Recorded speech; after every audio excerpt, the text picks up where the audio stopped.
Hello and welcome to the France 24 interview. Our guest today is Masrour Barzani. He is the Prime Minister of the Kurdistan region of Iraq. He joins us via satellite from Erbil. Thank you very much, Mr. Prime Minister, for being with us. Thank you. Thank you for having me. On February 15th, a rocket attack hit the U.S. air base and other areas of Erbil, killing 2, wounding a dozen. You've just finished a preliminary investigation into the attack. Who is behind it, Mr. Prime Minister?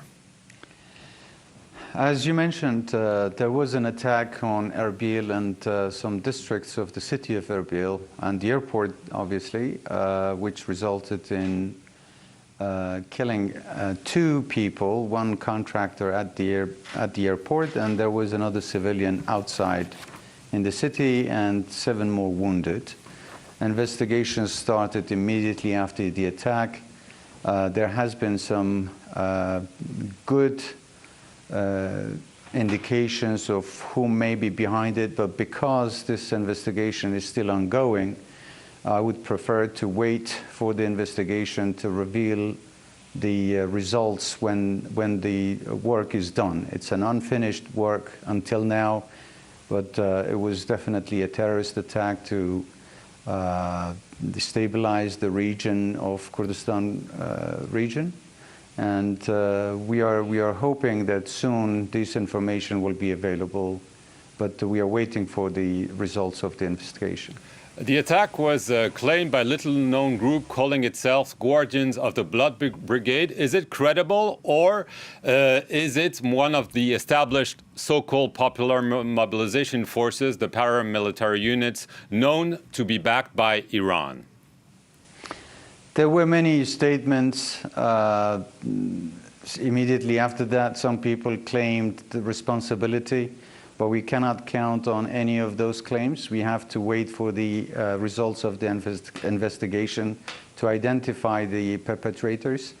And like I said, there has been great achievements, good progress, but I would rather wait until the investigation team makes their announcement public. What has been done is U.S. military retaliation. That's what the U.S. government said on the attack, as well as 2 other attacks against U.S. interests in Iraq. They bombed targets in eastern Syria, just across the border from Iraq, hitting 2 groups belonging to the popular military mobilization units, Kataib Hezbollah, Kataib Said al-Shuhada, and the U.S. Defense Secretary said, "We are confident that the target was used by the same Shia militia that conducted the strikes in Erbil and other places." So it seems the U.S. has decided that those were the groups. Do you agree with that? Well, the U.S. obviously has conducted this operation on credible evidence.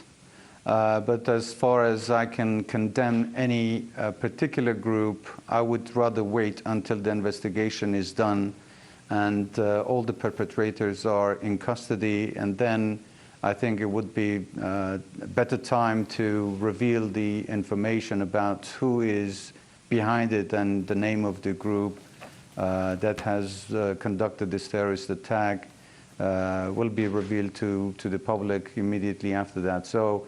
But do you approve the U.S. really attack? Now name any particular group now. Do you approve Do you approve the U.S. operation? We support any effort to stop destabilization of Iraq and especially Kurdistan region. Do you consider that those popular mobilization units in general, they're supposedly under the government umbrella? Do you think that they are a threat to the stability of your region and of Iraq because they're not really under control? I cannot make a general statement about the popular mobilization forces. There are different elements within the PMF. And we hope that the Iraqi government, the legal institutions of the Iraqi government would be able to bring everybody under the control of the legal system. Right. Are you concerned that the lack of security between your region and Baghdad, especially in the so-called disputed areas, is fueling a comeback of ISIS. We've seen a number of senior Kurdistan officials saying, be careful, they're coming back even stronger than before. ISIS still remains to be a main threat to the security of Kurdistan region, the rest of Iraq, and the world. They have lost territories. We thank the coalition forces and all the allies. We are very proud of the fight that our Peshmergas have done against ISIS, that they were defeated at the time. They lost territories, but it's an unfinished business. ISIS is still out there. They are reorganizing as we speak. They have managed to recruit more people and to even conduct operations against the Iraqi security forces, in some cases even against civilians. So ISIS still remains to be a main problem. As you mentioned, there is an area which is called the disputed territories where there is a vacuum of security because of the issues that are still unsolved in that area. We have made proposals to the federal government of Iraq. We've had numerous meetings with the officials to close that gap by bringing legitimate and legal forces to those areas, including from the federal government and from Kurdistan region, to close that gap and to deny ISIS access to those regions which they have been operating from now. But their operation is not limited to those areas. They are also operating in some other areas in other provinces.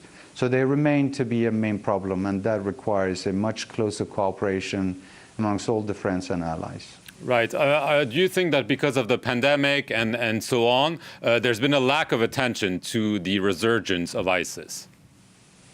Well, pandemic has definitely had an impact on everything, almost. But fighting terrorism should not be deterred by any of these problems that we may face, and some of these challenges may never slow us down in trying to contain the threat of terrorism. I want to get to a recent major military operation from Turkey against the PKK in your region. Do you fear that, as President Erdogan said, that Turkey could decide that in order to fight the PKK, it could establish a kind of safe zone like it has done in Syria? Would this be acceptable to you? Well, first of all, this is not our problem. This is a problem inside Turkey that, unfortunately, over the years has been exported to our region. We believe that fighting is not going to end this ongoing problem forever. PKK, unfortunately, has taken advantage of the goodwill of the KRG authorities. But unfortunately, they have occupied mountains and even residential areas. As a result of their presence, we have not been able to reconstruct 800 of our villages. Sometimes farmers are denied access to their land, and many times they are even being deported from their villages. So we hope that this will not escalate. We hope that PKK will realize that their military presence in this area is not going to serve anyone.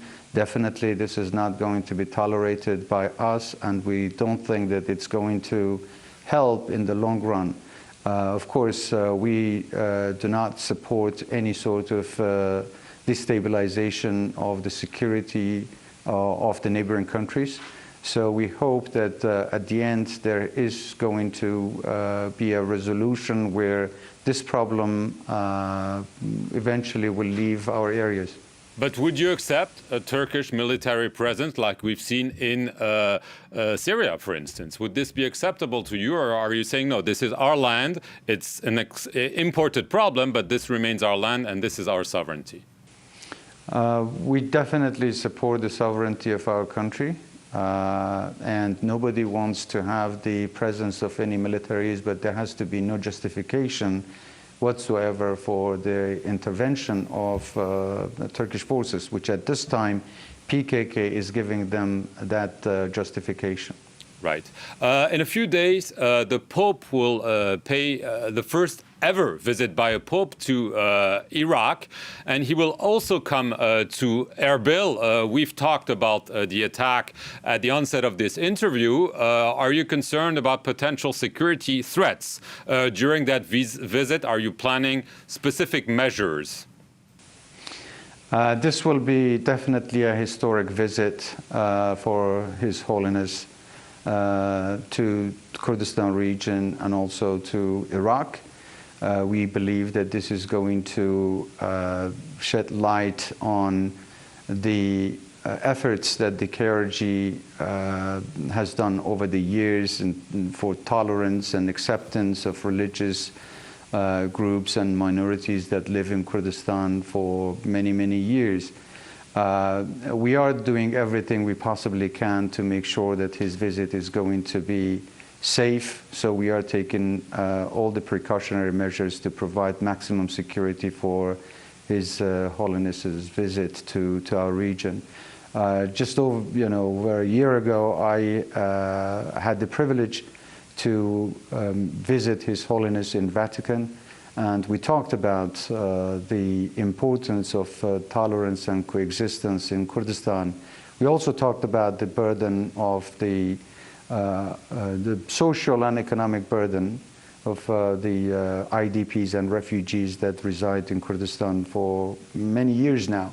So we definitely hope that his visit is going to bring much more international attention to what's going on in this region. And also we are looking forward to much more support from the international community to help us with promoting these ideas and principles of religious freedom and freedom of worship. Masrour Barzani, I want to thank you very much for being with us on the France 24 interview for Erbil, and thank you very much for watching it.